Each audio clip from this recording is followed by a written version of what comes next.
श्री राम कथा मोट महोत्सव टीकाराम महाविद्यालय में आयोजित। नमस्कार, एफटी लाइव में आपके साथ मैं हूं सिमरन कौर।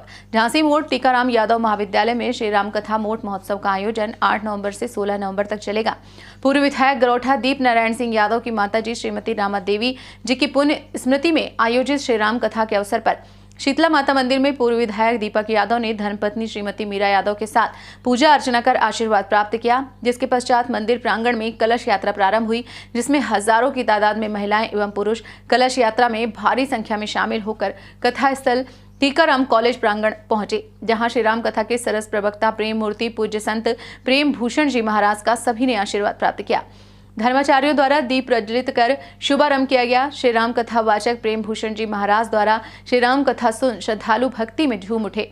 इस अवसर पर दीपांकर यादव मून, मोठ नगर पंचायत अध्यक्ष अनिरुद्ध यादव, पूर्व प्रत्याशी बबीना यशपाल सिंह, पूर्व विधायक रश्मि आर्या, पप्पू सेठ, MLC रमा सिंह, निरंजन चरण सिंह यादव, कैलाश नारायण यादव, डॉक्टर विनोद यादव, प्रेम नारायण सिंह दादा, शिशुपाल सिंह मौसिया, अशोक गोस्वामी, यादवेंद्र सिंह सहित सैकड़ों की संख्या में गणमान्य नागरिक उपस्थित रहे। इतिहास से हमारे बड़े संत जिन्होंने पूरा जीवन भगवान की सेवा में समर्पित किया, दशरथ जी के महान जी भी हमारे बीच में होंगे और बहुत सारे ऐसे महापुरुष जिनका जीवन धर्म क्षेत्र के लिए समर्पित रहा हमारे बीच में आएंगे।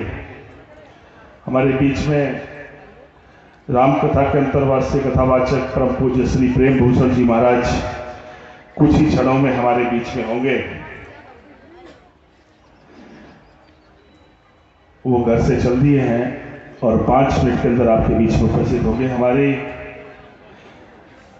सभी माता बहनों से प्रार्थना है कि आज की तरह आपको रोज आना है। इस कार्यक्रम की सफलता आपकी उपस्थिति पर निर्भर है। हम लोग ये सोचकर किसी महापुरुष को बुलाते हैं कि भगवान ने जो अद्भुत शक्ति उनको दी है उनका प्रभाव आपके जीवन पर पड़े, आपके जीवन खुशहाली आए, भगवान की कृपा आपके साथ जुड़े।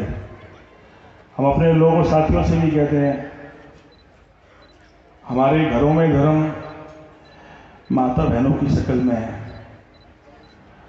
हम तो धीमे धीमे पूजा पहले बहुत करते थे। माता जी ने हमें बहुत सारी आरतियाँ छोटे से याद कराई। हमारे सभी भाई बैठे हैं।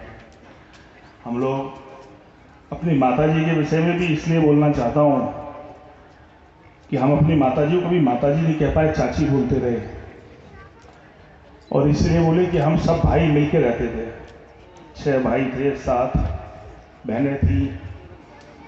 उन्होंने पढ़ाने की जिम्मेदारी संभाली और मैं सोचता हूं कि जो माँ बाप का आशीर्वाद जीवन से जुड़ता है, शायद इसीलिए भगवान ने हमें कॉलेज बनाने का रास्ता बनाया कि पढ़ाने की जिम्मेदारी हमें संभालनी है। इसलिए उनके आशीर्वाद से ये कॉलेज बने। मैं चाहता हूं आज के इस मौके पर कि भगवान उनकी आत्मा को शांति दे। हमारे जीवन में कुछ सोच थी कि हम अपनी माँ की सेवा करें, शायद नहीं कर पाए,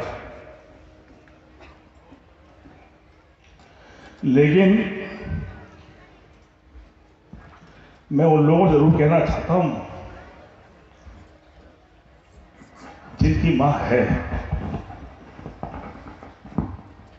ये अवसर जीवन में खोने के बाद बहुत खराब लगता है, लेकिन जिनकी मां है उनके पास मौका है आज उनकी सेवा करने का।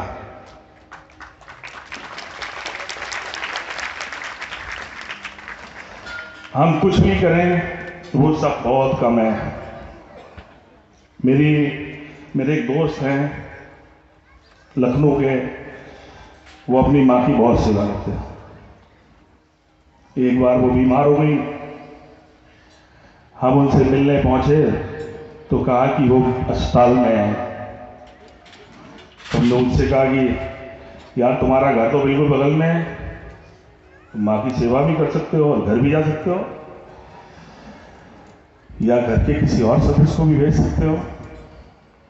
तो उसने हमें जवाब दिया था कि मेरी माँ अकेली रहे, मैं घर चला जाऊं।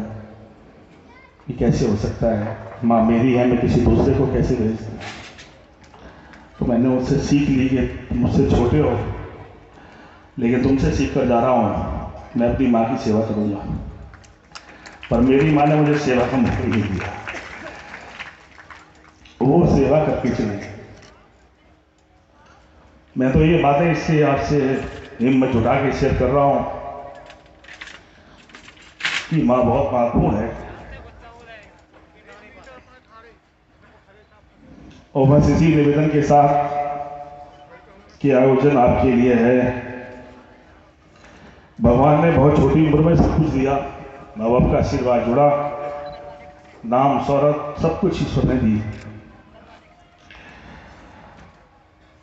मैं चाहता हूँ इन सब के पीछे भी कहीं ना कहीं आप सबका आशीर्वाद भी जुड़ा है। आपने सदैव साथ दिया, साथ निभाया, आयोजन सफल किए।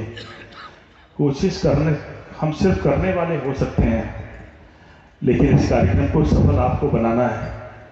अगर आप घर रह गए, लोग नहीं आए, अच्छे नहीं सुन पाए, नहीं सुनवा पाए, हमारी तो कोशिश है, तो कार्यक्रम सफल नहीं हो सकता। इसलिए मेरी प्रार्थना है कि आपको समय निकालना है। हमें भरोसा है लोग तो नहीं आएंगे, पर माताएं बहनें जरूर आएंगी। मैंने अपने कल कॉलेज की हमारी बहन बेटियां थी, बच्चे भी थे, उनसे भी सबसे कहा था कि तुम्हें हम आमंत्रण दे रहे हैं, तुम्हें आना है। और कहीं ना कहीं भगवान ने एक रिश्ता इस कॉलेज से भी तुम इससे बीच में बना दिया कि इस कॉलेज के मार्फत एक परिवार और बन गया हमारा, कि टीकाराम यादव महाविद्यालय में पढ़ने वाले लोग एक हमारे परिवार का हिस्सा है। तुम हमारा कार्यक्रम सफल करो, तुम हमारे कार्यक्रम की जिम्मेदारी लो, हम तुम्हारी शादी की जिम्मेदारी लेंगे। हम कोशिश करेंगे तुम्हारी शादी में भूमिका अदा करें।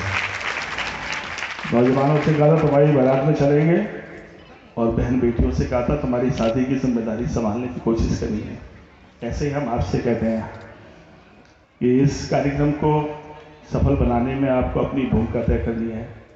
भगवान करेगा जिस काबिल भी है, कुछ ना कुछ जिम्मेदारी आपके साथ ही निभाने की कोशिश करेंगे हम। बस मेरी यही प्रार्थना है। मैं UFT लाइव के लिए अमन सिद्दीकी की रिपोर्ट।